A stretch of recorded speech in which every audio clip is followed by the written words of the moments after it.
An agreement whereby we would not compete with them. We would not be in the same businesses as them and would not compete with them.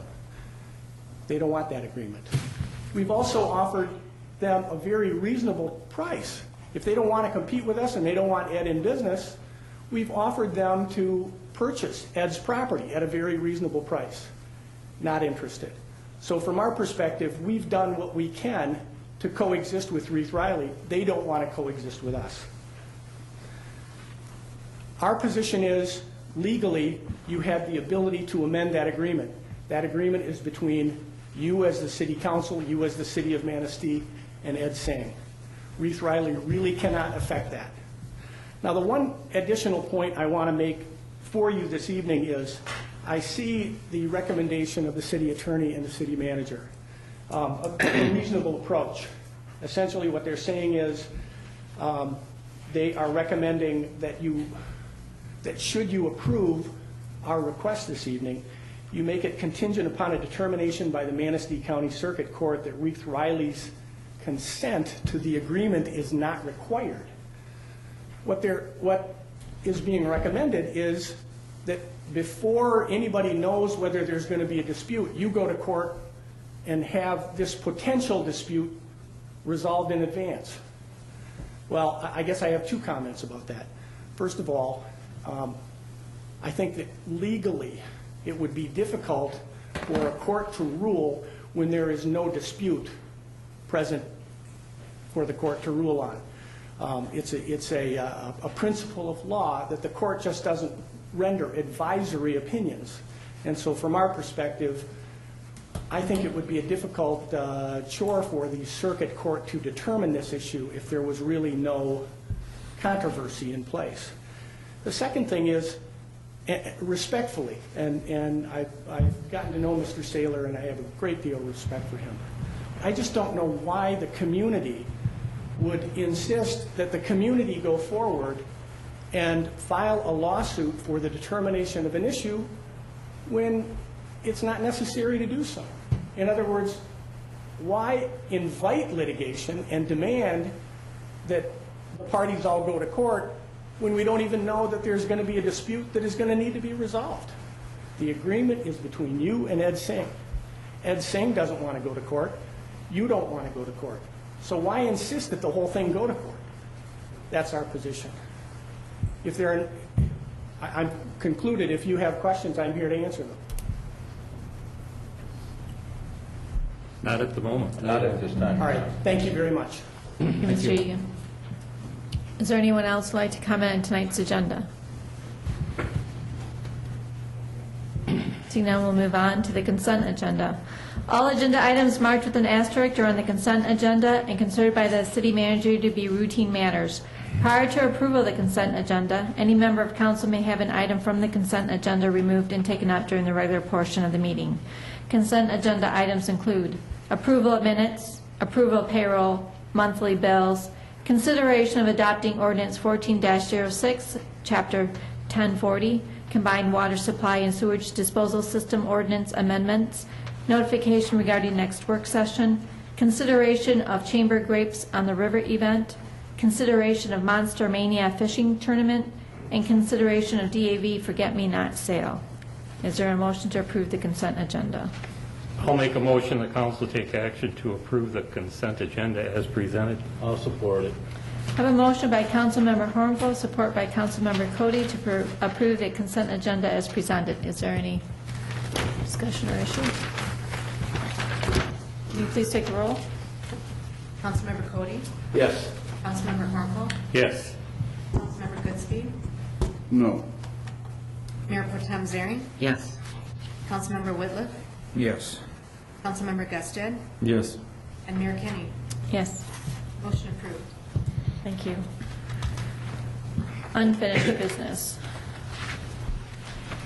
Consideration and discussion of the request by Mr. Ed Sang to amend the 2008 development agreement regarding the property at 200 River Street, parcel 51-448-735-01.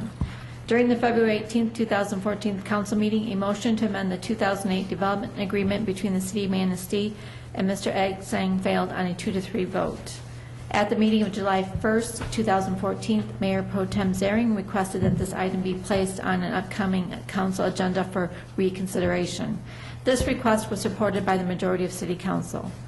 Should Council decide to amend the 2008 development agreement with Mr. Ed Sang, it is both the City Manager's and City Attorney's recommendation it be contingent upon a determination by the Manistee County Circuit Court that Reith Riley's consent is not required.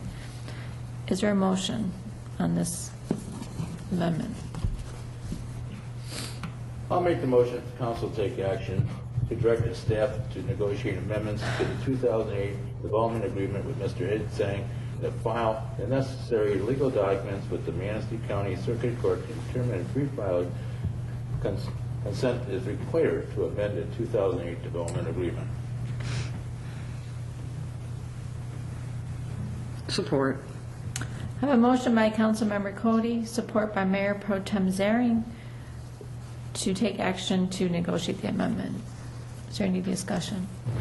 Yes, I would like the city attorney to, on the conclusion of his opinion, if he could explain it to us and the general public. Certainly. First off, much of what Mr. Egan has indicated, I don't really dispute or disagree with.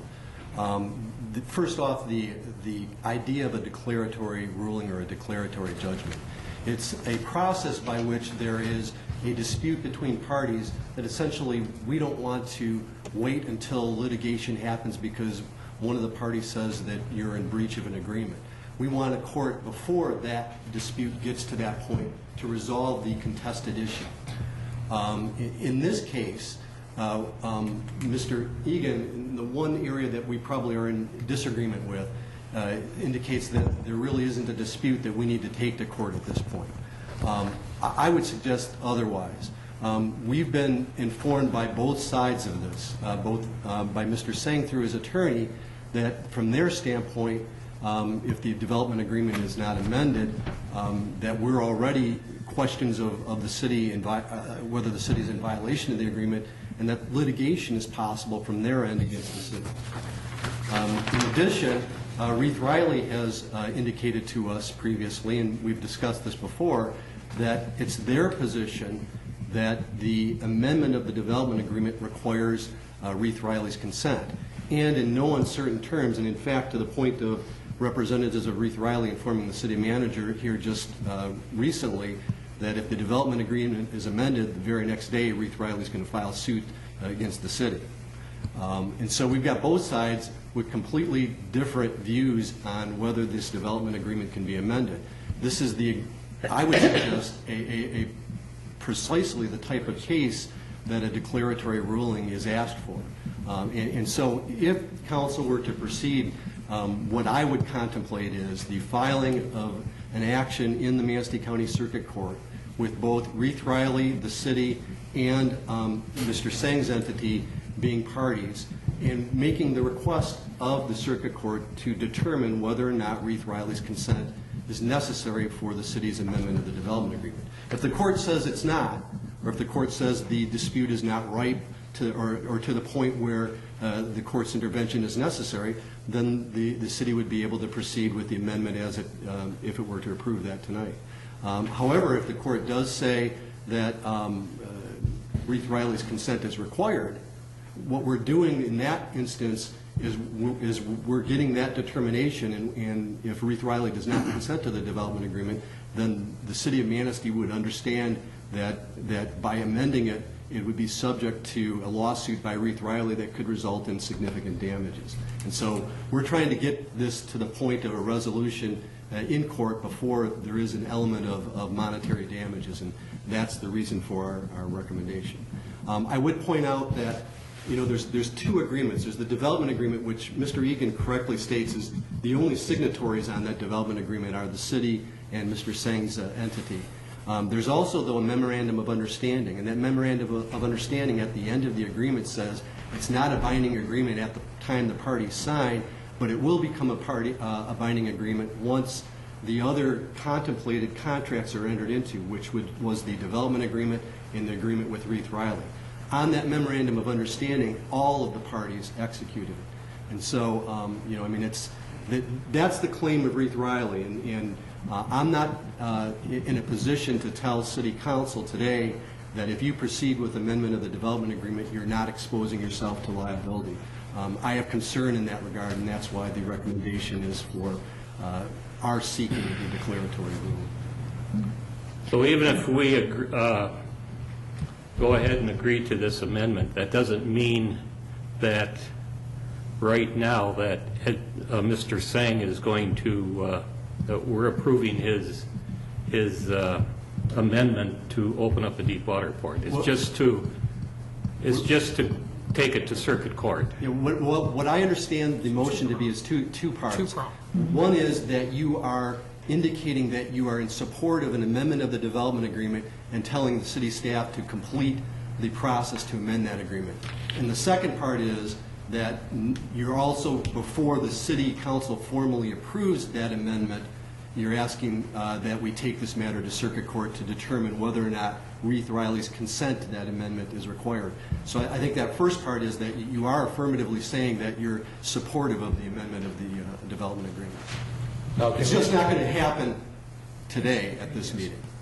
Okay. Now, if we support Mr. Singh on this, to have to go to the circuit court to find out if the third party really can be consented in this, before it gets there, can Reith Riley also initiate a suit, liable damage against us for amending, for approving this? Well, again, we are making the approval, though, contingent upon first Correct. having the judge say that Reith Riley's consent is not required. And so we haven't formalized the approval in that circumstance until that determination is made. And the court may say that there's not an issue, as Mr. Egan is suggesting, that there's not an issue in dispute here. It doesn't rise to the need for the court to make a declaratory ruling. That may very well happen, and then we'll be in the position, I think, at that point, to strongly consider the amendment of the development agreement.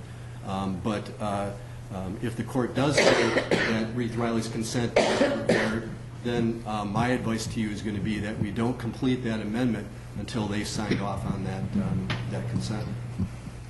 And I guess my issue with all this is we're asked to make changes to amendment that's going to violate a current zoning. To me, we have to first look at the zoning and get that straightened out before we can start looking at this. Well, I think what we contemplated was both of those things likely happening at the same time. I mean, the zoning request has went through the Planning Commission, and I understand it resulted in a 3-3 tie vote, which is a non-approval. It's come back to council, and council still could approve a zoning amendment, but the recommendation is going to be when that comes back to you, that you refer that back to the Planning Commission for further review and a direction to them to come up with a plan to amend the zoning ordinance if that's what council decides to do.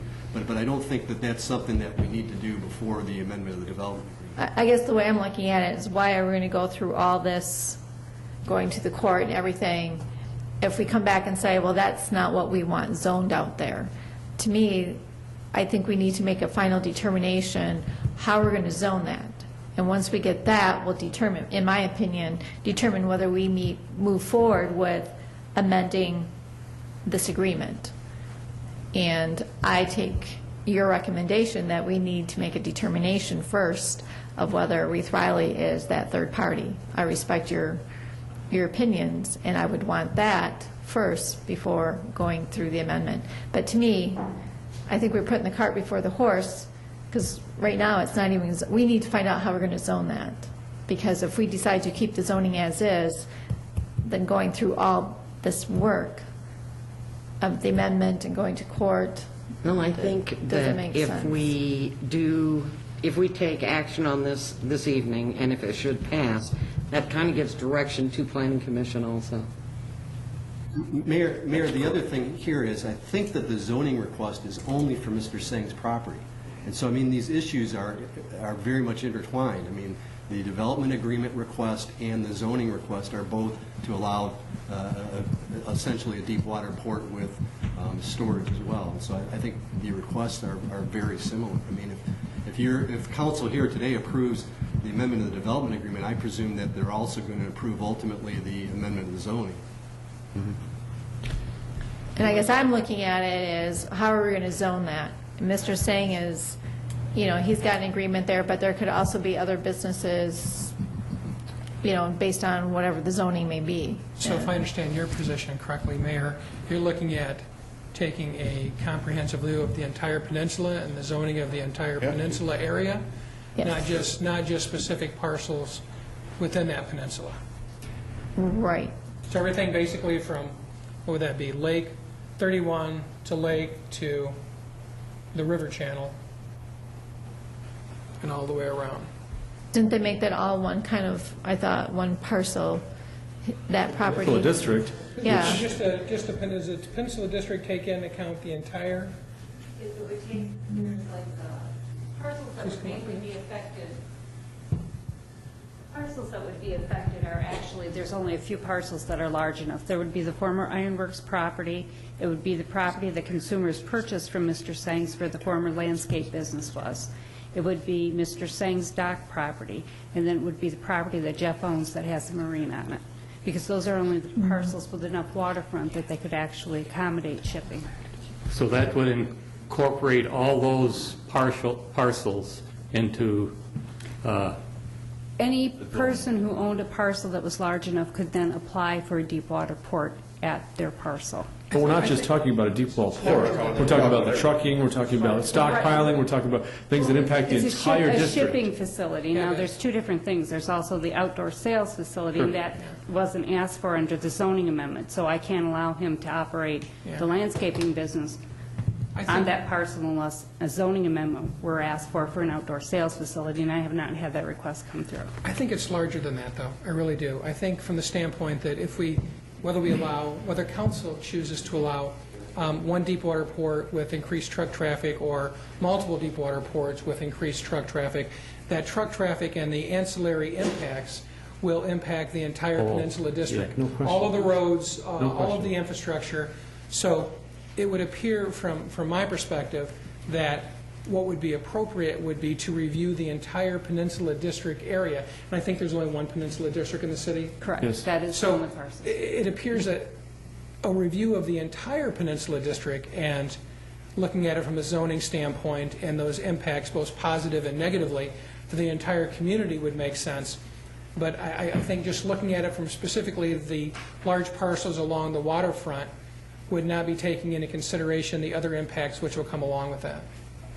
Because I think once we get that determination, and I'm in favor, you know, of doing what's best out there and creating jobs, but in looking at Mr. Sang's agreement, but to me, it doesn't make sense to look at an agreement if it's in violation of what our current zoning is out there. And again, when we were looking at this, assumption, maybe we should not have made an assumption, but assumed that if council was willing to amend the development agreement, that would send a pretty strong message to the planning commission that their direction would be to also amend the zoning ordinance to come in compliance with that additional use. Now, this is a different tack that you're taking, Mayor, and one of the options you may have available is for council to make a recommendation or a request tonight, kind of like you've done with the Parks and Beautification lately, asking the Parks and Beautification to look at various projects and things, making a request of the Planning Commission to review the entire Peninsula District, specifically looking at the potential of deep water ports, shipping and storage. I'm missing a couple things, but shipping, storage, and deep water port issues on the peninsula. You still have people that can't sell their businesses because it's not zoned. And then that whole port, that whole area. I'll bring them in if you don't want me to talk to them. That should address all of those specific issues. hope In other words, you're talking about just spot zoning, Mr. Singh's, That's not what I'm talking about, just the opposite of what I'm talking. the whole peninsula? I think that's what we're doing. If The opposite of what I'm suggesting. Okay.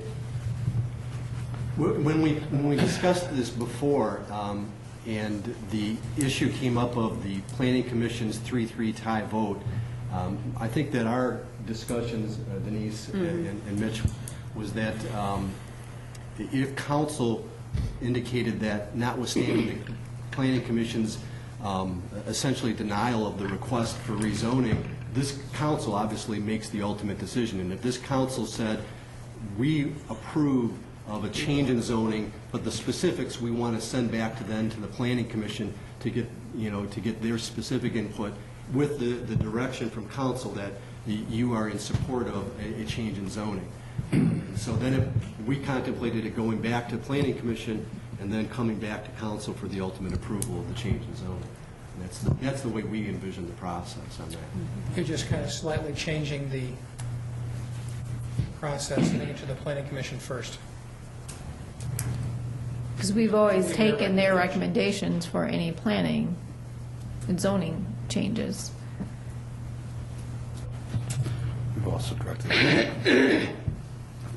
Wasn't it back in the planning commission before, and they split it at 3-3, right? It was, so it was denied. Yeah. It was denied.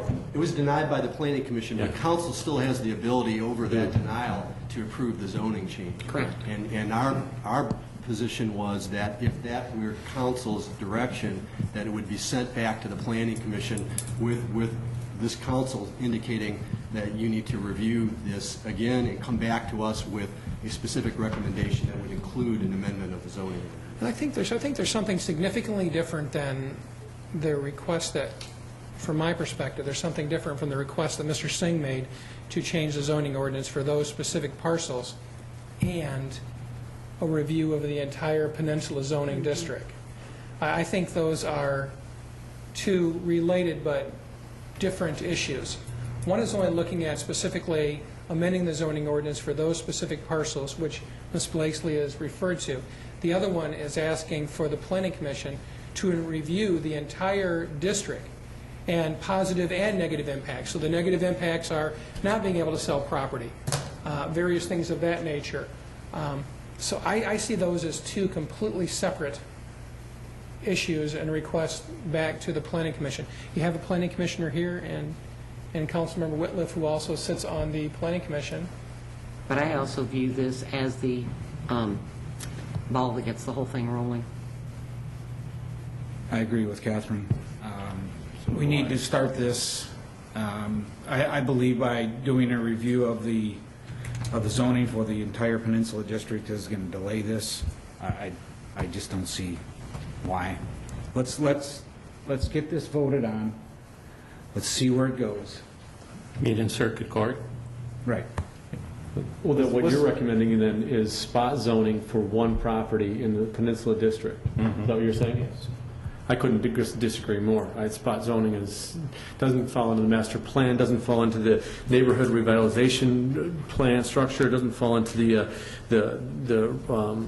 redevelopment ready community strategy. It affects development for the whole city.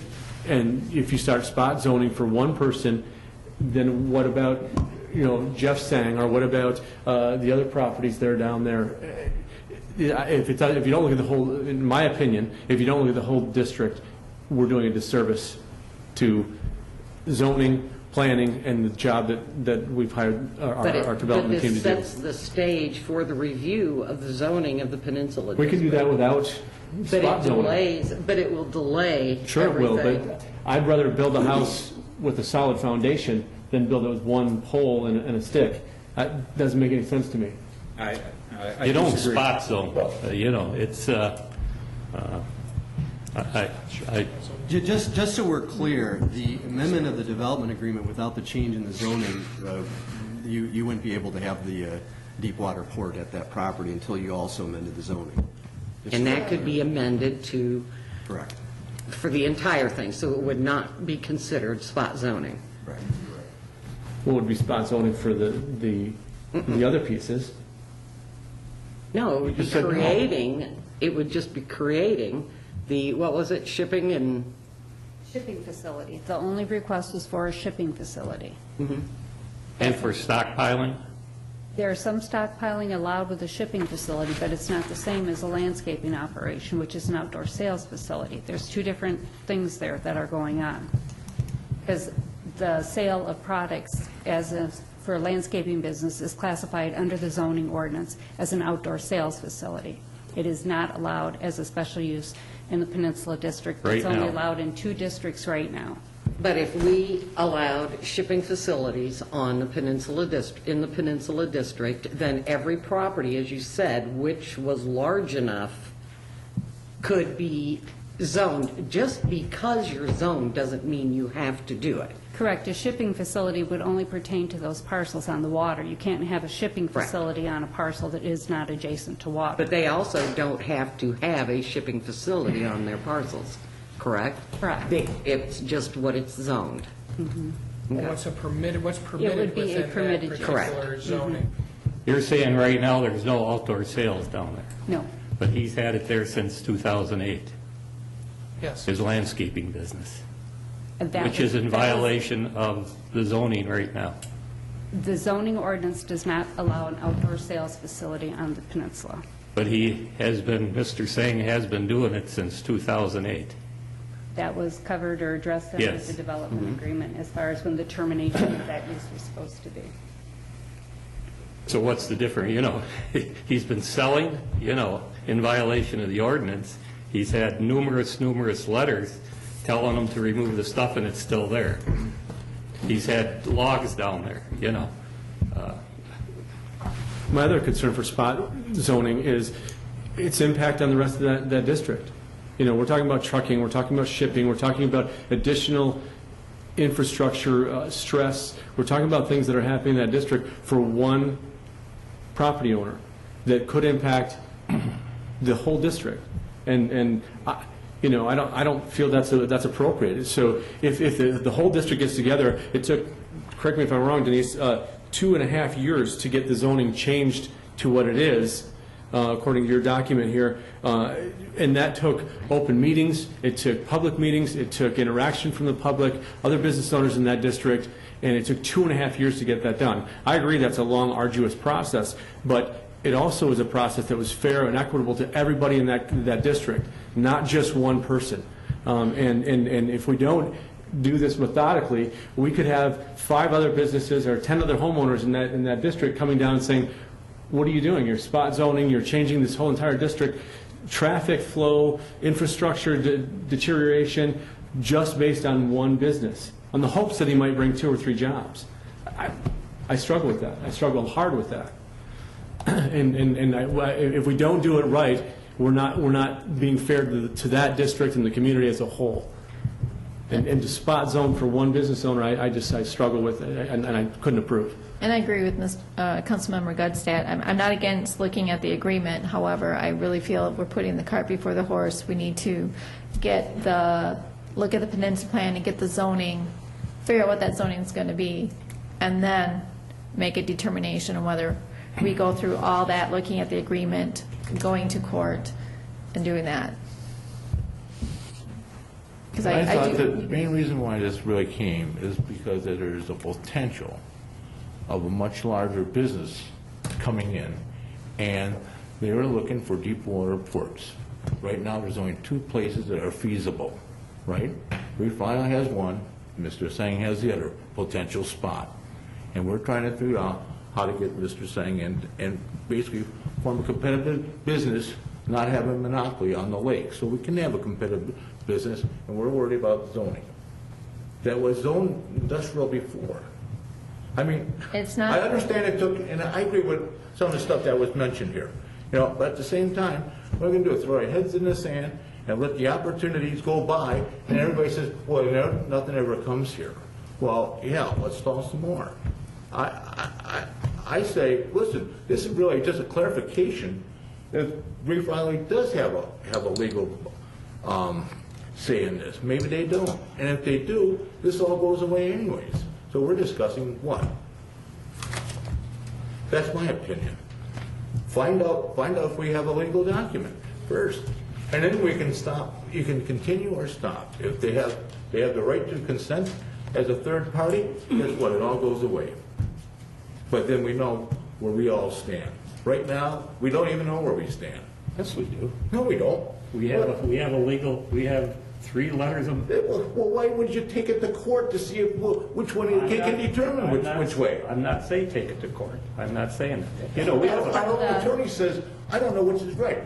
He's right and he's right.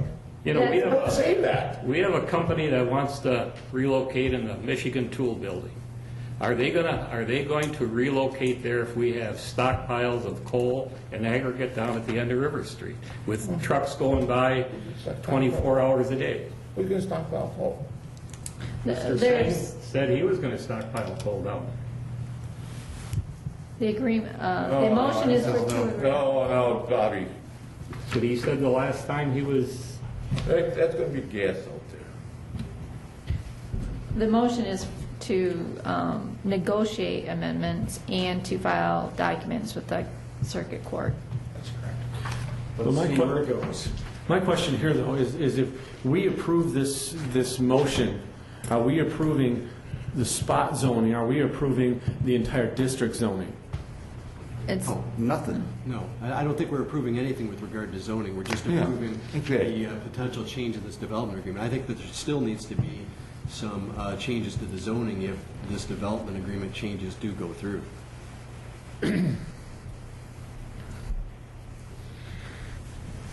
So what we're approving is the city and staff to negotiate a new development agreement that would include all of the aspects of what Mr. Sang is looking for, and concurrent zoning recommendations to the Planning Commission. Well, you know, I don't think that's part of the motion, but certainly one goes hand in hand. I think that if in fact this development agreement is to be amended to give Mr. Singh the benefit of being able to still do what he wants to do, you're going to still have to change the zone. I mean, that's still going to have to come about. But I don't understand that to be part of this particular motion. no, but there's a lot of work involved, and a lot of costs involved if the zoning never changes. And that's why I believe we need to finalize the zoning on that peninsula and then look at the agreement and go forward from there. I think we vote on the amendment first and go to the zoning after. Is there any other discussion on this? I'm not clear on what we're voting on right now. We're voting to direct staff to negotiate amendments to that development agreement, and at the same time filing legal documents with the circuit court to determine if Reeve Riley consent is required. Approving nothing. Just so we're clear, if this amendment goes through to the development agreement, there still has to be compliance with the zoning, and the zoning was changed. And so there's still going to need to be, as I understand it, an amendment to the zoning ordinance to permit what is being requested in the changes to this development. But ultimately, the court is going to say yes or no, correct? We're asking them to say yes or no as to whether Reeve Riley's consent to the change of the development agreement is required. That's what the suggestion is. But then we're also telling staff to negotiate the amendment. And I think that the reason that's part of this the two parts of this motion is that if council would decide that council does not want to amend the development agreement, then we're not going to go to court. I mean, there's no sense in going to court. So if council tonight says, yeah, we're not interested in amending the development agreement, then that's where this stops. I mean, I harbor some real concerns about going into another development agreement with a group of people that didn't uphold any of their statutes from the first development agreement. What makes us think that that's going to be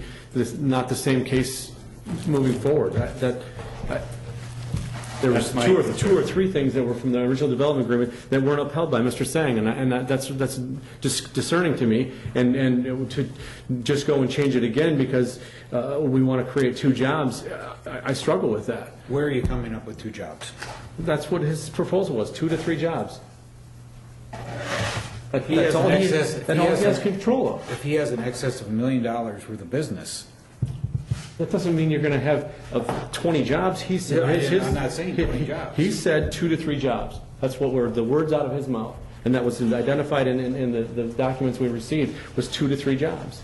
And that was in February, March, and how many contracts have come in since then? That would be employing more people. But what you were saying,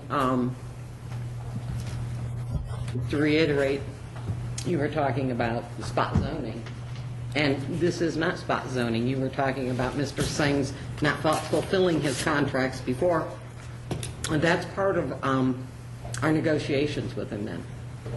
And you can ask for a surety bond where there is cash money involved if the contract is not fulfilled to its complete agreement between both parties. Well, I'm not looking to put additional burden on Mr. Sang.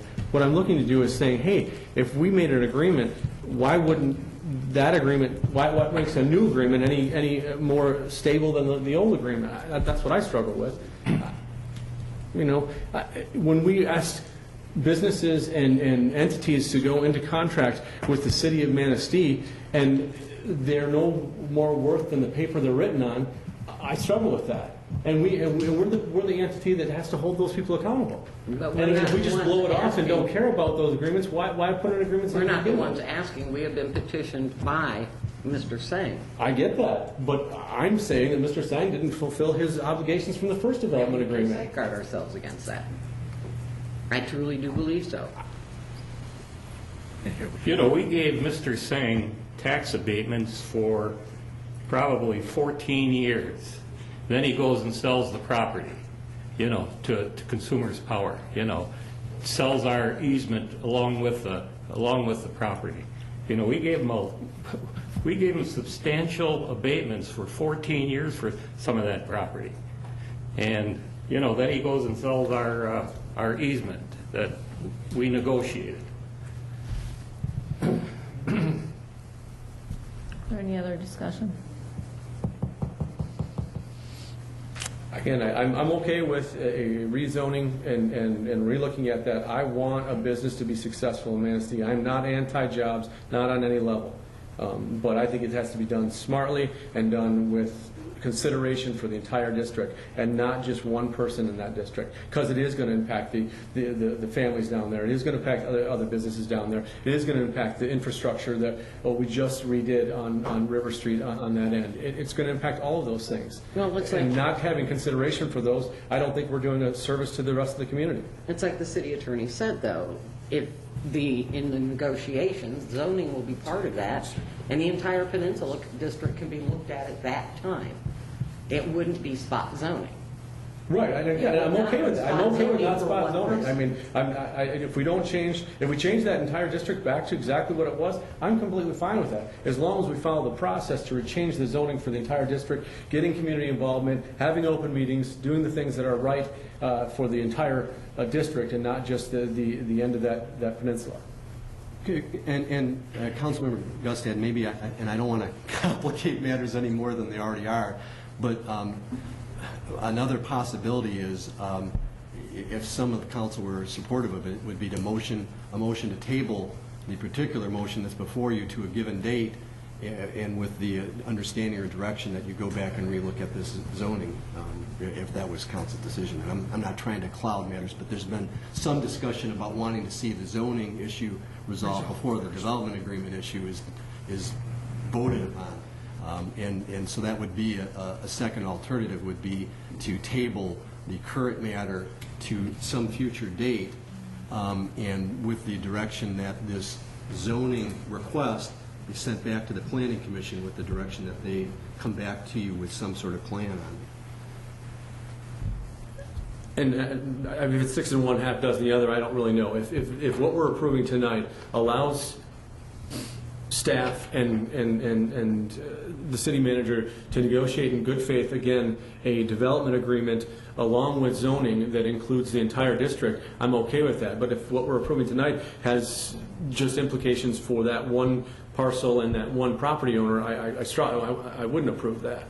From staff's perspective, if you approve this tonight, the direction I believe you're sending to me is amend the agreement to allow shipping on that district, amend the agreement to allow for storage and all the other ancillary services which go along with that.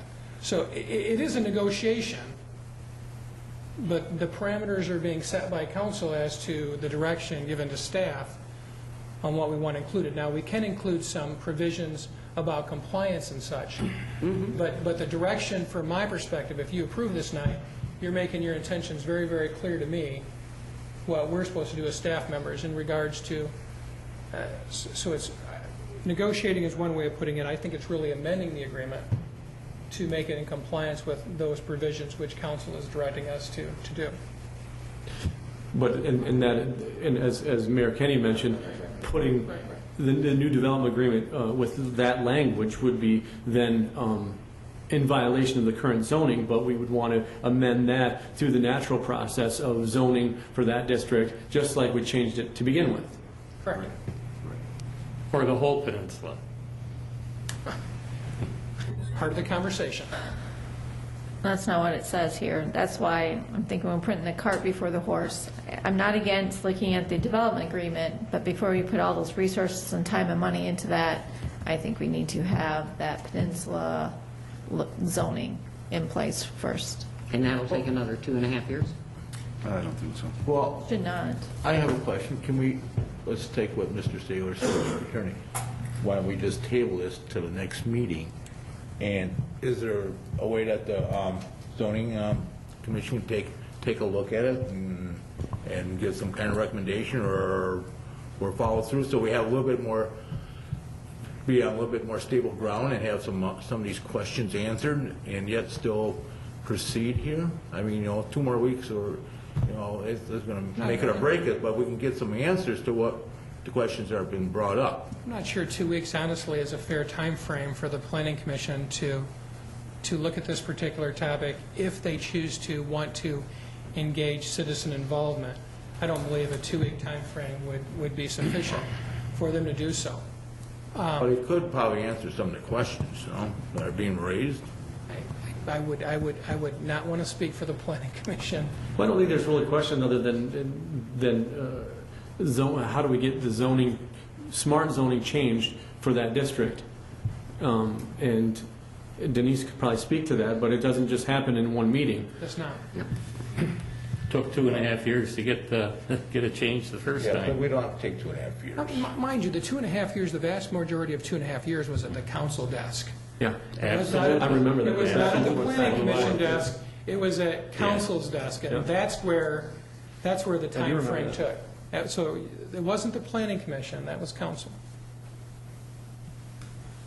Well, what would be a fair time frame then? Well, I was going to ask Denise. Oh, okay. Go ahead, Denise. Well, there's a couple different things going on. Under the redevelopment Ready's community application, one of the things they had asked about was form-based code, which is a different style of zoning than what we currently have in place. And the Planning Commission had talked in the past, both Mark and Eric were on the commission when we talked about it, that the peninsula would be the perfect area to develop a form-based code because of the fact that it is a smaller area in the community. It's a very unique feeling neighborhood. And that would be a really nice location to actually, if we wanted to move forward and work on a form-based code, that area would be a great area to do that.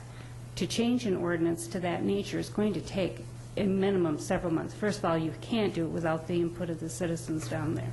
I think that if we wanted to move forward with a form-based code, we would want to notify each of the citizens in that district. I think there's only like 60-some parcels. It's not a huge area. So you have a number of people, and a lot of the entities in there own more than one parcel. So you may actually have 60-some parcels and only have 40-some property owners. But get their input and their feeling on that. Plus, at that point in time, because I've never written a form-based code, I would want to have a consultant assist with that code to make sure that the code that's being developed, first of all, would upstand in court. We need to have the extra set of eyes, there are templates out there, but I would also like input from somebody else for the development of that type of a code. Realistically, I think you're honestly looking at a 3 to 4 month process. I think the planning commission are efficient in what they do, but by the time you get it to that, specifically they're talking about a specific new change in how zoning is done as a form base, which is an additional time frame for discussions with the planning commission. At that point in time, it goes to the planning commission, a recommendation is made for the planning commission. At that point in time, it goes to the ordinance committee, traditional council ordinance committee. Don't forget the public hearings. Public hearings. Realistically, I think a 3 to 4 month time frame is not unrealistic based upon the route that Mrs. Blakeslee is saying. Do you agree with that? I would say probably a little longer than that. Okay. Just So, because of the fact you I got know your you're noticing interested in your requirements timeframes, you so I have just to wanted to meet. make sure, from my perspective, that's what she's talking about. She's talking about even longer, so she's talking between 5 to 6 months. What kind of impact would changing the zoning down there have on the redevelopment-ready community strategy that was before us? I really couldn't tell you because I haven't gotten the checklist. I haven't even attended the training that's supposed to be scheduled sometime in August. That's one of the things that, when the application was made, they had asked if there was any unique areas, that there was already a development plan in place, and there is a development plan in place for the peninsula. They had asked about a form-based code, and the Planning Commission had discussed using that form-based code for that specific area. So those two things were two components that we had used when we filled out the application. The fact is, right now, the master plan up to this point, the Planning Commission, as far as the peninsula area was included in the master plan, we were actually just going to reference the peninsula plan at that time and adopt that as part of the master plan as an appendix. So it's like we weren't rewriting it because they'd already spent X amount of dollars on that plan, that plan is what we were using to base the master plan. And right now, the Planning Commission is in the process of, we're working on the master plan also. I think, again, one of the concerns that I feel is important to explore is we were one of 11 communities selected for that. Correct. In the state of Michigan, and that's a direct conduit to the MEDC, which funnels new business, new development for the entire community, not just one property owner. And if we put a hurdle or put something in place that's going to impede future development, there's some concern there. Because that could be the next 10 jobs or the next 20 jobs or the next 30 businesses that come to this area. And the asset of a deep water port or deep water ports to the city of Manistee could bring 100, 200, 400 different jobs. It can be the catalyst for even more development. That's why I believe that the whole peninsula That's why plan I needs to couldn't be agree looked more. at Yes. as a whole. And again, I'm not against the redevelopment. I'm not against the rezoning down there, but I think it's got to be for the whole district and not just one parcel. So, again, just my opinion. And I would, if you could look into any impact that could have on our process for the redevelopment ready communities. That's where we're waiting for the MOU to be adopted, and that, because that's their next stage. They won't do anything until that agreement is signed between the city and MEDC. That's on the agenda later on this evening. Yes, and then that's the next step, and she said that within 30 days of that, I believe they were going to start the assessment process. And in that assessment process, they might say, yeah, that deep well port is exactly what we need, and I'm good with that. I totally am. I just think it has to be done for the entire district and not just one facility. It's never been my intention that it just be for one. My intention was always that the Peninsula District needs to be revamped. It needs to have another look at it. Yeah, and I agree with that completely. And I believe we need to do that before we look at the amendment. You want to table it?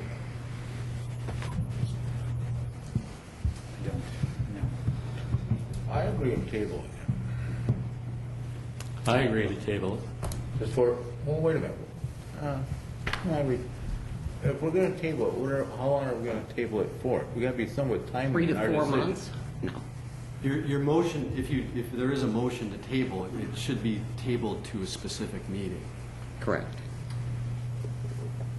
do we want to wait until the planning commission looks at it then? Table it until the planning commission looks at it? Well, I think that you could table it to a specific meeting and then review it at another, if at that meeting, you know, the review by the planning commission is not completed, you could, you know, probably retable it, I suppose, to some other future date.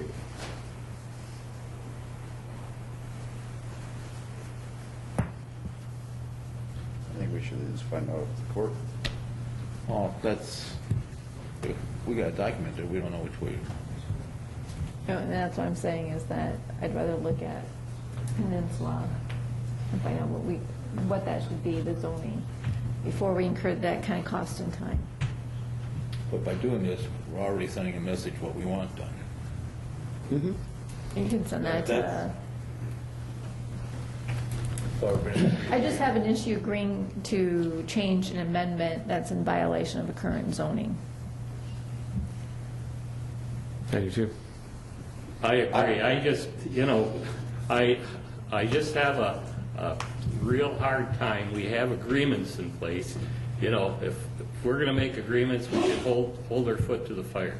We've, you know, had other agreements with another entity, and they've reneged on their agreement, and we're right back to square one again.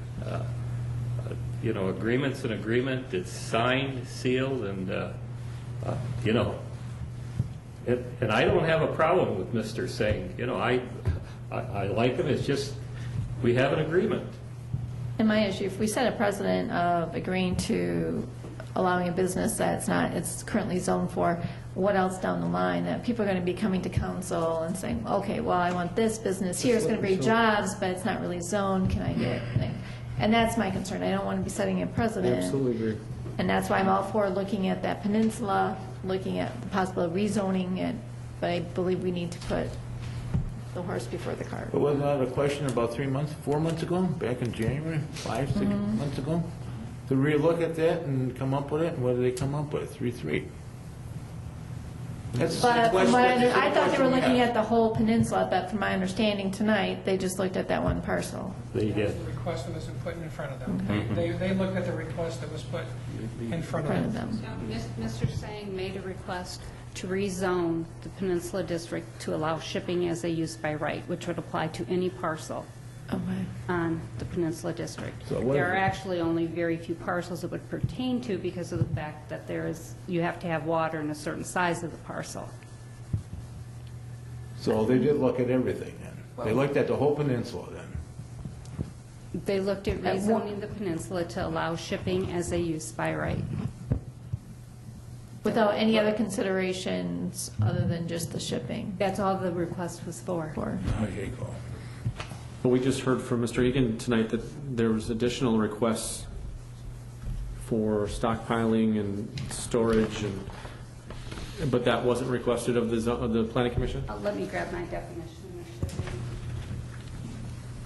For those of you anyone that attended that planning commission meeting, there was considerable discussion, and Mr. Singh was there, there was considerable discussion about why are we looking at the zoning ordinance when it's the development agreement that was in place here. So they had considerable discussion among themselves as planning commissioners as to that ultimately it's the development agreement which is the issue here. So there was some question in their mind too as to what was their role and what were they looking at from a holistic perspective. And again, I'm not sure if Councilmember Whitliff was at that specific meeting. I was at the 3-3 tie. You were at the 3-3 tie? Yes. Because Commissioner Crockett was gone. Commissioner Crockett was gone. Commissioner Crockett was And gone. I think the Thank you. question at that time was, does that amendment or make sense for the city anymore? That was it. That was part of it. Does the overall development agreement and the current zoning for the peninsula still make sense? Right. Which is what they were talking about. A shipping facility is defined as an area of docks, wharves, shore stations, and related structures and facilities intended to service Great Lakes shipping vessels and the materials loaded and offloaded from such vessels. So there is always some stockpiling that is allowed with a shipping facility because it has to get from point A to point B. But that doesn't include landscaping and... No, that's defined as an outdoor sales facility under the ordinance, and there was no request that went to the Planning Commission. Mr. Sang's request was only for a shipping facility. If he wanted to change the ordinance to allow an outdoor sales facility, he would have to make an amendment request to do that, and I have not seen a request for that. Am I wrong in assuming that that's still something you'd like to do there, Mr. Sang? Can I address? I have no problem. Yes, I thought when I filed the paperwork with Denise, it's saying 4480 Scott Road. I thought I had in there 4 outdoor sales facilities on that amendment also. Maybe I'm mistaken, but I think me and Denise talked about it at the time. I understand your struggle with all this, and I can understand wanting to table. I don't understand time. Patience is a virtue, and as my wife will vouch, a virtue I have not learned. The opportunity to create these jobs is slowly slipping away. We're in August. Shipping season's done in November. I have never talked about putting coal back down there. I do not want to do coal. I'm talking wood. Wood products. What Manistee was created on was the timber industry. Yes, there's other things that can happen, other companies that I have talked to. And yes, Mr. Gusted, you're correct. It's 2 to 3 jobs that I can create. But this one contract that I talked about, and Mr. Egan mentioned, is 25 jobs. Not for me. It's 2 to 3 jobs for me, but it's the barging companies. Yes, it's the trucking companies. It's the plant that it's going to. The potential is endless. The county strategic plan is putting in shipping facilities. Bill Rustin, the Governor Snyder's office, was in Manistee last week. He told me that he was going to call Madam Kenny, Mayor Kenny, fishing. Looked at my dock, said, why not? Strategic growth. The future is going to be by water because of fuel, economy, everything. It's a job creator, not just for me, but in general in the region. When I was running before, I serviced roughly a 90-mile radius of Manistee. Helped with jobs. Worked with Mr. Deach when it was time for the Corps of Engineers and found out that we touched between 750 and 900 people's jobs just doing the aggregate business. The aggregate business is still there. That's Reith Riley. I'm not arguing that. I'm not trying to start that type of work. I want to get back into wood and see what else we can develop to help Manistee. Not just come in, but ship out. Our town needs it. We need it. I need it. The council needs it. Our town is struggling and it's suffering. And here is an opportunity to amend, not change all the zoning, amend the zoning to allow it by use by right. I understand your concerns with Riley. The agreement was between the city of Manistee and Ed Sang and the city of Manistee and Reith Riley. Okay? It states that in the document. Didn't follow through. I've had landscaping down there since '98. Okay? One place or another, I've sold landscape material. Okay? I gotta move it, we'll move it. But let's let the opportunity happen. Let's move forward, Tom. And I guess I can stand up here and take another 15 minutes, but I guess I had to say what I had to say, and I want to thank you all for looking at this. I mean, it ain't an easy job. And Mrs. Zaring, I appreciate it so much. And I really look forward to working with council in the city of Manistee and doing other projects in this town for the betterment of this town. So, thank you. Thank you. Can we just take it to circuit court without all the other amendments to it and let circuit court decide? Circuit Court to decide whether Reeve Riley's consent is Yeah. necessary? Sure. Without any other amendment, looking at let them look at the development agreements. We can. Again, my contemplation here by this, the way I understood this motion is, the amendment doesn't occur until it comes back to council. I mean, the staff is going to negotiate with Mr. Singh and discuss the amendment of the development agreement, but ultimately, council is the one that's going to approve the amendment to that agreement. And I don't contemplate this council deciding that amendment until after that declaratory action would be concluded. So I think in the current form, this motion does not require an amendment to the development agreement. In fact, will not permit the amendment of the development agreement until that decision is made. So it's going to cost the city between $75,000 and $15,000 to take it to somewhere in that. I've estimated that. Yeah, yes. somewhere in that area.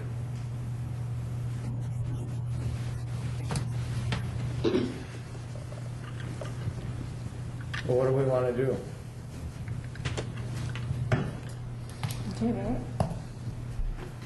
But for how long?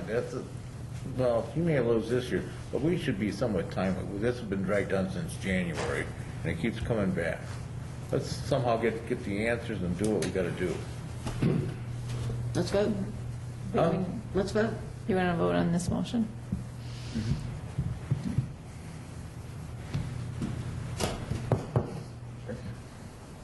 We can vote. I'd rather table it, but I would like some answers in a very timely fashion, not out 3-4 weeks. I mean, 3-4 months, you know? No, you're not going to get it in 3-4 weeks. There's got... How many times do we have to stumble on stuff? I didn't bring it up. I know. I brought he brought it, and I brought it to the table. Well, it'd be nice to have some answers, but we should set a deadline. Like say within 30 days or 60 days, let's have something. What answers are you looking for, Mr.? Well, the answer that Mr. Gusta brought up over there about what about the zoning and all that. Well, I think Yeah. the proper zoning, if we were to look at the peninsula as a whole, to do it properly, is going to take at least 4 months. Mm-hmm. If you take it to court, that could be months, right? Certainly. Well, I didn't think of that. Well, yeah, that's an interesting point. I think months before it gets to court, say. Well, before you get to the point of having a judge make a decision, that's certainly possible. And before we go through, again, I like to put the horse before the cart, and before we go through that expense and time, let's look at that peninsula, look at the zoning. I'll make a motion, we table this for 2 months and remand it back to the planning commission. that's support. That's 60 days. See what So I have a everybody- motion on the floor to table this motion for 2 months? did you 2 say? months. 2 months. For the planning commission to look at the zoning on the peninsula district. And I had support by Councilmember Gusted. Any discussion on that? That would be approximately September 16th. Would be a second meeting in September. And if they don't have it done by then, we could always table it again. It's 2/9/16 in September. 2/9/16, so that would be a council meeting. What would you just say then, Bob? If they don't have nothing done? If they don't have it done within 2 months, we could always table it But again. they can look at the peninsula and start making recommendations. They may not Right. have it changed, but I at don't have least a they problem, can, just 2 months, to give open meeting, They- input from the Almost community. impossible to get it done in 2 months. They won't get it done, but I think Correction. some direction. They can possibly have open meeting, start getting input, at least report back to council on their thoughts. I guess that's a question for Denise, if that is possible. Okay, yeah, that's the other thing. I think we have to probably draft a letter to all of the people who live in the peninsula, inviting them to a meeting. I think that would be the first place to start. I would probably ask that we have our planning consultant, Williams and Works, possibly get involved in this, unless you think that we can do it staff-wise, Mitch. I could always ask Rob Carson for some assistance from the county. I think we can do the vast majority of it internally in-house. I don't think that's a big issue. Okay, you're not talking about form-based code, you're just talking about uses, or? I don't think, You know, that's, I understand. I think if you're talking about creating a form-based code, no. I think if you want it done in that kind of a time frame, I think realistically, that the form-based code concept really isn't realistic. And I think at that point in time, you're simply directing the planning commission to try and give some direction back to city council as soon as possible, and hopefully by September 16th. I hear you, that's what you're saying. Can they at least start looking and be able to form an opinion what the best use, relook at that, Best use. look at best use, whether that, at that time, give an opinion, whether that might include the shipping and all. Clearly, they're still conflicted too, because the last vote was 3-3, so they've got some concerns themselves. It'd be nice if there was some consensus on that level for recommendations for us. We put a lot of faith and trust in them to do that, and I'd like to know that they feel strongly about that decision. Yeah, I agree with you. All right, so we have a motion on the floor to table this until September 16th for the planning commission to take a look at and possibly, hopefully, have some sort of recommendation as to what might be the best use for that peninsula. And if they don't come back with a recommendation, are we going to have the same We can agenda table item? it. We could table it again. Oh, let's move ahead. Let's figure out. If they don't have nothing by then, let's move ahead and vote on what we got before us then. Yeah, on that date, We on can do September that. 16th. I mean, that way, we keep things going. I think Denise or staff could keep us abreast of what's happening at the planning commission level, so we're not waiting for 60 straight days and saying, oh, we're not ready yet. I mean, it wouldn't be we go void for 60 days and say we don't know what's going to happen on the 60th day. On that day, we should have a really good idea of where we're going to land. We can't have, hopefully, the information. We have to have the information, because if we're making that statement Mr. saying, we have to have that information, give to him so he can do something with it, start working with his business. I don't know, but we can't have hopefully and if and all this. Realistically, I believe you putting a 2-month time frame on a position, traditionally for a traditional process, which is going to be 3 to 4 months, I can't guarantee you that the planning commission is going to have a recommendation in front of you. What I can say is that all the meetings are open to the public, all the planning commissioners. When we hold the meetings, council members can attend those various meetings, listen to the citizen input, and staff will do their very best to supply all of that input to city council as those meetings are going on. So you won't have to wait until that date to know what discussions have been. But I can't sit here tonight and tell you the planning commission is going to complete their process by 2 months. I don't know if they will. I don't know if they will not. Well, they should have. You could force them, I suppose, to make a recommendation by that point, or... You force them, and then they're rushing it. Can I amend the motion to make it 3 months? No, I think we have a motion on the floor. Okay, that's fine. What was it? We have a motion on the floor to postpone this until September 16th. Okay, that's fine. To give the planning commission time to review the peninsula plan. You can't do something in 2 months. And we have support by Councilmember Godstad. Is there any other discussion? Michelle, can you please take a roll on that motion? Councilmember Hornko, Yes. Mayor Pro Tem Zering, No. Councilmember Gusted, Yes.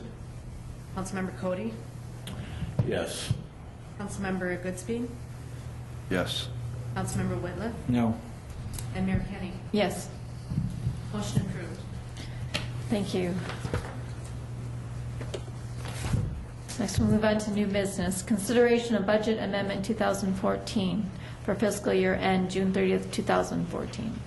The City of Manistee is required by state law to ensure that actual expenditures do not exceed budgeted amounts. Over the course of the current fiscal year, unanticipated and unbudgeted events and/or council-approved expenditures have occurred. The proposed budget amendment addresses the expenditures associated with these events and attempts to project what the final year-end expenditures will be to avoid any year-end negative budget variances. At this time, council could take action to adopt the budget. Is there a motion? I'll make a motion the council take action to adopt Budget Amendment 2014-1 for fiscal year ending June 30th, 2014. Support. I have a motion by Councilmember Hornko, support by Councilmember Gudstad to adopt the budget amendment.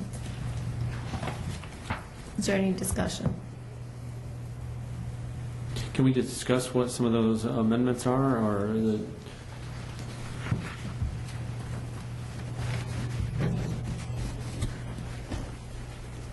Councilmember Gustad, in the budget amendment, I tried to put notes along each of the areas that were getting addressed and the reason for that. So I think they're pretty self-explanatory, but for example, municipal buildings, everybody knows we had a very cold winter, and we actually had a price spike one month in natural gas, and so we were over on what we had expected on our natural gas. Likewise, with the attorney line item, we had a number of tax appeals, and we ran over, or projecting to run over some on the attorney costs. We're only required to budget for overages and expenses, not on revenue. Overall, I think the general fund's going to come in at about a $35,000 surplus. So I think that's a positive thing. The number of budget amendments this year is probably less than it has been in a number of years, and primarily that's due to timing differences on grants. When we have a lot of grants going on, our expenditures vary from year to year because sometimes those things straddle a fiscal year, particularly because our fiscal year is in the summer and that's construction season. I would say the biggest item on here is the $55,000 variance in the fire department, but that's primarily because council approved the purchase of the ambulance and we had to amend the amount. That wasn't anticipated when the budget was adopted, but council approved that. On the water utility, we had some money that was expended for the rate study and also for legal assistance in helping with negotiate the agreement with Manistee Township. We also had some expenses relating to freeze-ups, which we billed back. Most of those, we're collecting those. We had $17,000 in the sewer department. Some of that was overtime, but also part of that was the sanitary sewer study, which we get reimbursed for from the thing. So sometimes your expenses go up, but they're offset by revenues as well. I don't know if you had any other specific questions or not, but that's kind of how we do it. We added the year-end projected column a couple of years ago because the council wanted to see that. It just kind of gives you an idea of where I think we're going to come in at year-end. Keep in mind, we've still got year-end invoices coming in. We still have all of our adjusting journal entries and accruals and things that we need to do. But in general, I'm feeling pretty good about where we came in this year. Thank you. Any other questions? Michelle, can you please take the roll? Councilmember Goodspeed, Yes. Councilmember Whitliff, Yes. Councilmember Hornko, Yes. Mayor Kenny, Yes. Councilmember Gusted, Yes. Mayor Pro Tem Zering, Yes. and Councilmember Cody. Yes. Motion approved. Thank you. Consideration of a resolution and memorandum of understanding, MEDC, Redevelopment Ready Communities Program. The City of Manistee has been selected for participation in the statewide Michigan Economic Development Corporation Redevelopment Ready Communities Program. On July 1st, 2014, a kickoff presentation was made to City Council that provided an overview of the program and evaluation process. Within 30 days of the presentation, the city must sign a memorandum of understanding and adopt a resolution authorizing participation in the program. Planning and Zoning Administrator Denise Blakesley will serve as the staff liaison for this project. At this time, council can take action to adopt the resolution. Is there a motion? I'll make that motion. Support. I have a motion by Councilmember Hornkohl, support by Councilmember Gudstad to adopt a resolution authorizing the city of Manistee to participate. Is there any discussion? Seeing none, can you please take the roll? Mayor Pro Tem Zering, Yes. Councilmember Guston, Yes. Councilmember Cody, Yes. Councilmember Whitliff, Yes. Councilmember Goodspeed, No. Councilmember Hornville, Yes. and Mayor Kenny. Yes. Motion approved. Thank you. Consideration of adopting a revised water and sewer utility schedule of fees. Earlier tonight, council considered adopting a new water and sewer ordinance. Amongst other changes, the new ordinance removes the setting of specific charges and fees in the ordinance and instead sets them via council resolution. The attached fee schedule was prepared in conjunction with the ordinance review and updates the fee schedule that was included as part of the budget. Is there a motion to adopt the revised water and sewer fees? I'll make a motion that council take action to adopt the revised water and sewer utility schedule of fees. Support. I have a motion by Councilmember Gudstad, support by Councilmember Hornkohl to adopt the revised water and sewer utility fees. Is there any discussion? The only comment I'd like to make on that is the people that use like 1,000 gallons, 2,000, you know, and are on just Social Security, you know, that's going to hit them. And I wish we could have done something a little different there, but I approve the overall plan that we adopted. And I don't know if we can do something for them or what, but I know you can't, but it just, my heart goes out to them. It's unfortunate, but, yeah. Any other comments? Can you please take the roll? Councilmember Whitliff, Yes. Councilmember Guston, Yes. Councilmember Cody, Yes. Councilmember Hornville, Yes. Councilmember Goodspeed, No. Mayor Kenny, Yes. and Mayor Pro Tem Zering. Yes. Motion approved. Thank you. Consideration of Land and Water Conservation Fund Project Agreement, Rotary Park Play Area. The Land and Water Conservation Fund approved the City of Manistee's request for a $48,000 grant to assist in funding the Rotary Park Play Area. A council resolution is required as an attachment to the LWCF Development Project Agreement. Is there a motion to adopt the resolution? I'll make a motion the council take action to adopt a resolution accepting the terms of the Land and Water Conservation Fund Development Project Agreement and authorize the mayor and city clerk to execute the necessary documents. Support. I have a motion by Councilmember Hornkohl, support by Mayor Pro Tem Zering to adopt the resolution accepting the terms. Is there any comments or discussion? Seeing none, can you please take the roll? Councilmember Guston, Yes. Councilmember Whitliff, Yes. Mayor Pro Tem Zering, Yes. Councilmember Goodspeed, Yes. Councilmember Hornville, Yes. Councilmember Cody, Yeah. and Mayor Kenny. Yes. Motion approved. Thank you. We have no notices, communication, and announcements. We'll move on to concerns and comments. Citizen comment. This is an opportunity for citizens to comment on municipal services, activities, or areas of city involvement. Citizens in attendance shall be recognized by the mayor for comments, which are limited to 5 minutes. Letters submitted to council will not be publicly read. Is there anyone who'd like to make a comment? Yes, sir.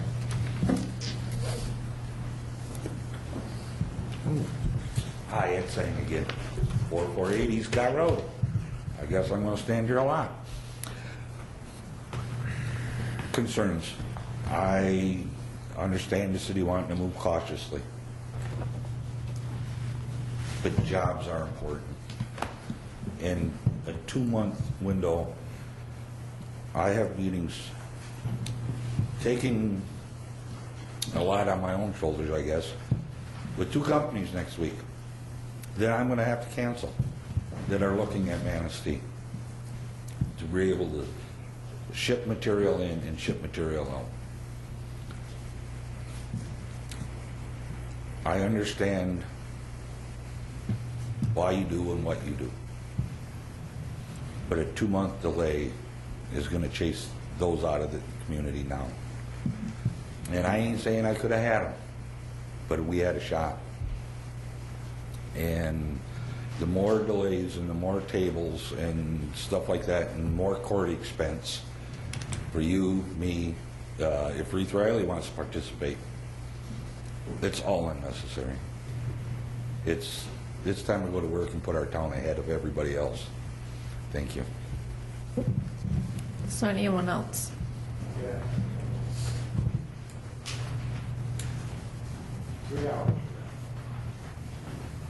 I'm Gage, 286 Dunes Drive. There's a parking lot at the end of our driveway that has been in existence since before there were any homes on that road. And the parking area is in violation of Manistee zoning because there's not supposed to be a parking lot in a residential area. Ordinance prohibits parking lots within the residential. There is ample parking within man-made lake parking area. Yesterday, a man parked his truck in the area. He had a dog, and he had a lead in one hand and his towel in the other. The dog led him down the path. The dog took time to poop on the path. The man covered it up with his foot, and they both went on. There was a sign at the beginning of the path that said, "No pets without a lead." He got down to the lake area, and there's another sign that said, "No pets without a lead." Complete disregard for this ordinance. Upon reaching the beach again, I'm not sure that neither one of them could read both signs. They were both ignored. His dog remained without a lead for about an hour when both violators departed. Shortly thereafter, a family of 6 departed the beach area, and the inevitable happened. Which of the two parties are not likely to return to Manistee? I and many others, including my grandchildren, do not appreciate dogs on the beach that are not tethered. It reminds me of this postman that asked the boy if his dog bites. No was the response. So the postman continued to his house and was bitten. And he said to the kid, "I thought your dog doesn't bite." He said, "That's not my dog." Michigan requires dogs to be on a lead at all times unless on private property. The city cannot be less restrictive than the state. I also ride my bike throughout the city, and one of the worst situations I've ever experienced was when a German Shepherd took off after me. To avoid the dog, I had no choice but to ride out into the middle of the road right where the cars are traveling. And as I've previously stated several times, responsible pet owners is an oxymoron, and citizens have no recourse when regulations are not being enforced. We do not have the resources to constantly monitor all violations, and so we have pet owners that completely ignore any regulations. Similar thing happened last night, and others here heard it as well. A gathering of people carried firewood down on the beach, proceeded with a fire, and created noise that lasted well after 11 p.m. Fires are not allowed on the beach. Another incident of parks beautification requirement just being ignored. Pets without a lead is a severe injustice to tourists and other taxpayers who are afraid of animals without a lead, and especially this year as there's very little beach down there to share. And I know that you're all aware that Muskegon, Holland, Ludington, Charlevoix, and many other Lake Michigan tourist sites that do not allow dogs on the beach. We are barking up the wrong tree. Those communities continue to thrive and are providing tourists with a positive environment and are not identified as non-pet friendly. I must add that I volunteered to film most all the city council meetings and work sessions at least 3 times a month for over 13 years, and I started under the tutelage of, many of you know, Tex Collins. And I've heard the question asked many times, why do constituents not come to the council meeting and make their concerns known? I only recall twice that their concerns were considered with any acknowledgement whatsoever. The rest appear to be completely ignored. I did ask a city council person if they polled any constituents And the response was, no. My knowledge is greater than theirs. And that's the reason I was elected. To me, that's the wrong answer. All citizens have responsibility to all of the rest of our community. Thank you. Is there anyone else? Seeing none, we'll move on to officials and staff. City Clerk? Just want to remind anyone that wants to run for council positions this November that the petitions are due next Tuesday on July 22nd at 4 p.m. City Manager? Just a couple quick things. Up on the screen, we were talking about this the other day. You have the First Street boat launch in front of you, and there's been some concerns about people parking when, I'm going to call them the boat wells, if you will, or the boat lanes where people are launching, recovering. We've been talking about this internally, and we spoke to the Harbor Commission today about this. Where you see the NP, our plans is to be painting no parking on those entranceways. We don't want to put more signs up that are going to be impediments to people backing and recovering their boats. So we're talking about painting on the concrete or the asphalt, the no parking. I think that will be clear to the folks that they can't park their vehicles in there. For those of us who launch and recover boats, we'll recognize that as not an issue impeding us for launching and recovering boats. We've also then got some no parking signs, which would be along the far southern edge, the grass edge there. We'll maintain some of those signs so it's very, very clear. And in addition to that, Chief Bachman and Mr. McCullough are working on some verbiage that would be placed, and almost like informational sign, almost like a using of the facility, which is basically going to ask the folks that we don't mind if you're fishing on the fishing piers, but if people are trying to launch and recover their boats, they have first right of priority. They've paid for the facility, so if you would give them first priority of the use of that facility. And then once the boat's launched or recovered, then you can go right back out there again and start fishing again. So I just wanted to bring that up real quick, that we are addressing that issue. As a council member had asked, I was made aware today also in conversations in the bus tour that the DPW is currently out at Fifth Avenue Beach doing some leveling out there. I haven't looked at it personally. Councilmember Cody said he saw it today, I believe. Yes, it looks pretty good, a lot better than what it did. Yeah, I haven't looked at it personally, but I know they're out there looking at that. And then finally, at least two council members have asked that a meeting be set up with Mr. and Mrs. Willett regarding a freeze water. 36 East? Yes, sir. Yes. How do you know what I was going to ask you about? I'm just glad I was able to pull that out. So that meeting, I don't know if the meeting has been scheduled yet, but we're in the process right now of scheduling a meeting to meet with Mr. and Mrs. Willett. Mr. McCool and I will be meeting with them in the very near future. I spoke to Mr. Willett late last week, Thursday or Friday, and we'll be scheduling that meeting with them in the very, very near future. Thank you very much, Mayor. City Attorney? Nothing else, Your Honor. Community Development? Public Safety Director? City Engineer? Finance Director? Councilmember Cody? No, nothing, Your Honor. Councilmember Holmquist? Just one thing. I have been getting lots of opinions from lots of people on different city projects. I would like to see those people come to the council meeting and voice their opinions at the council meeting. You know, we have probably a dozen people that show up on a regular basis, and the people that do have these opinions never do show up. So if you have an opinion, if you have a problem, come to the council meeting. We're not going to, bite and express your opinions. That's all. Councilmember Goodspeed?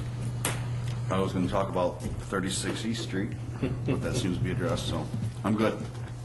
Mayor Pro Tem Zaring? Nothing, Your Honor. Councilmember Whitliff? Nothing, Your Honor. Member Gudstead? Nothing, Your Honor. I have nothing, so I will take a motion to adjourn. I'll make it. Support. Meeting adjourned. Katie's alive.